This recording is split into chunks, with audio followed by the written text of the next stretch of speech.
श्री गौरव गोगोई।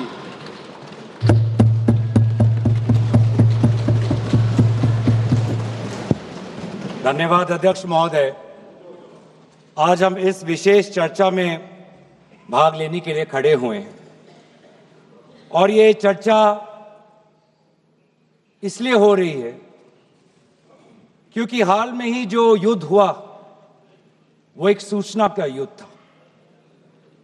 एक प्रकार से हम पड़ोसी देश और दुनिया भर को सच्चाई की सूचना देना चाहते थे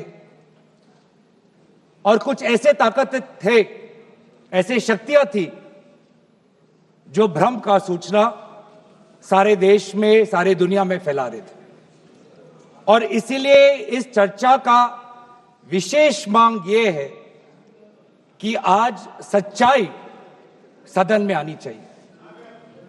सच्चाई पहलगाम की आनी चाहिए, सच्चाई ऑपरेशन सिंदूर की आनी चाहिए, सच्चाई विदेश नीति की आनी चाहिए। और यही आज हमने सूचना का जो युद्ध की बात हम कर रहे हैं वो आज हमने आदरणीय राजनाथ सिंह के भाषण में सुना। बहुत से सूचनाएं दी उन्होंने, बहुत से जानकारी दी, लेकिन रक्षा मंत्री होने के नाते ये नहीं कहा कि पहलगाम में दहशतगर्द कैसे आए।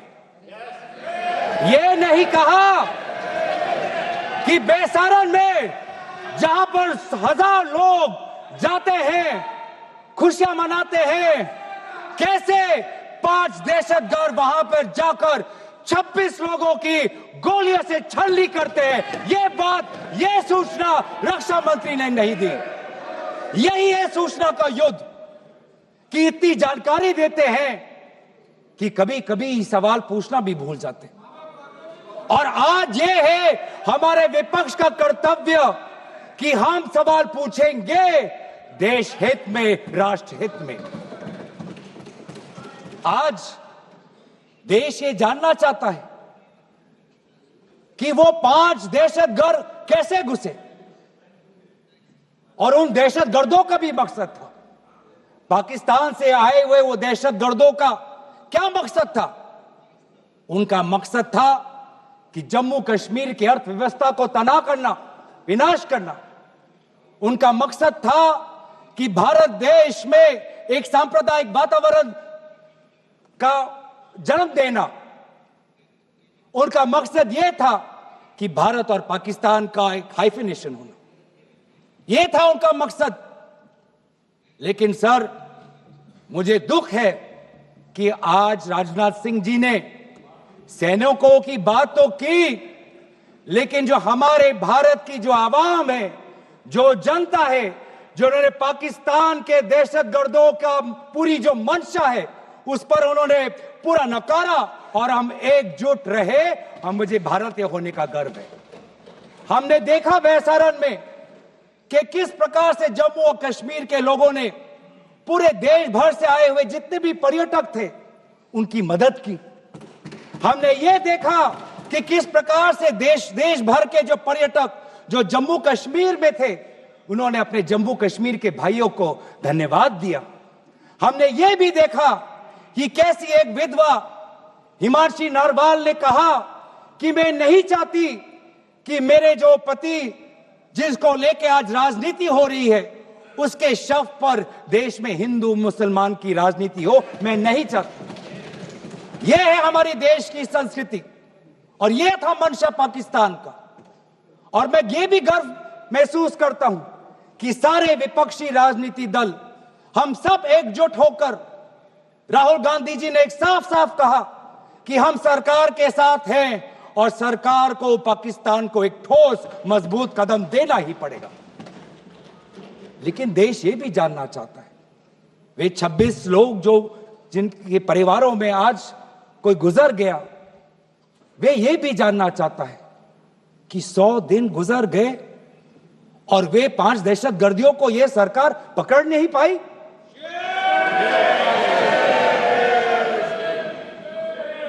देश के वो लोग ये भी जानना चाहते हैं कि ये जो 5 दहशतगर्दी जो आए टेररिस्ट, निश्चय इनको किसी ने पनाह दी, निश्चय इनको किसी ने जानकारी दी, निश्चय ये पूरा जो 1 घंटा का जो उन्होंने गोला बारूदी की, उसके बाद ये फरार हो गए, उनको फरार होने में भी किसी ने उनकी मदद की। और आज भी ये 100 दिन हो गए और सरकार के पास कोई जवाब नहीं।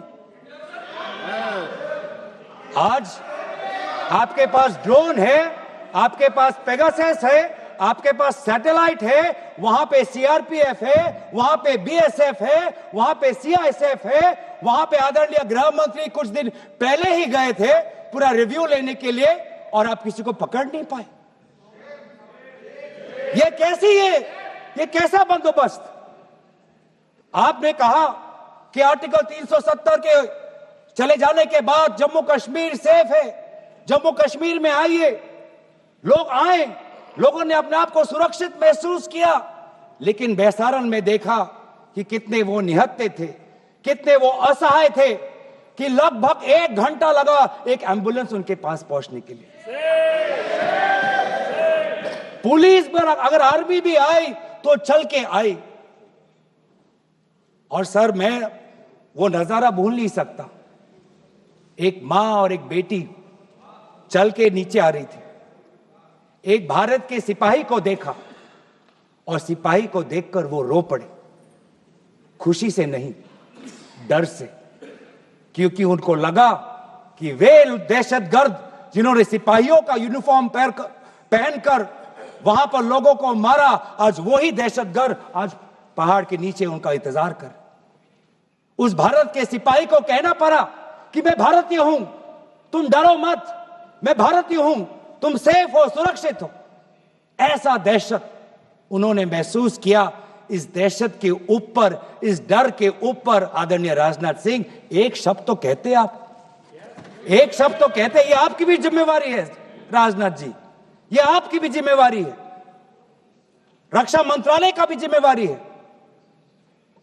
बार बार हम ये देख रहे हैं सर कि आदरणीय गृह मंत्री जाते हैं, कहते हैं कि बहुत अच्छा बंदोबस्त हो गया है, टेररिज्म के हमने उनकी रीढ़ की हड्डी तोड़ दी, तब भी उरी होता है, तब भी बालाकोट, तब भी पुलवामा होता है, तब भी पहलगाम होता है। अंत में जाके जिम्मेवारी कौन लेता है?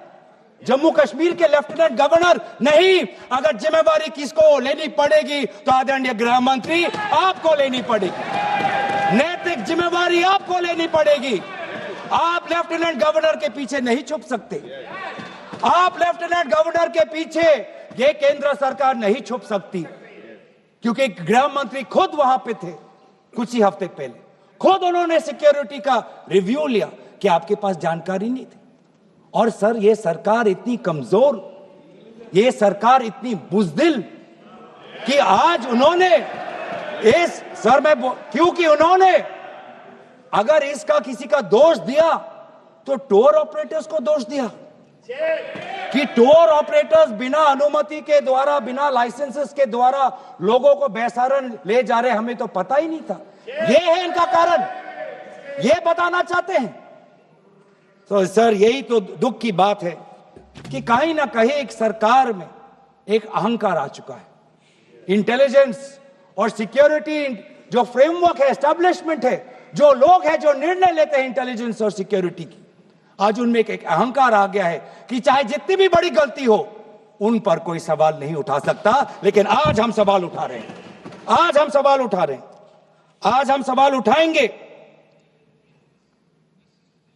प्रधानमंत्री मोदी जी, आपको, आप सऊदी अरब में थे, आप जब वापस आते आपका पहला नैतिक कर्तव्य होता कि पहलगाम आप जाते, लेकिन आप पहलगाम नहीं गए, एक सरकारी कार्यवाही के लिए आप बिहार गए और चुनावी भाषण दिया।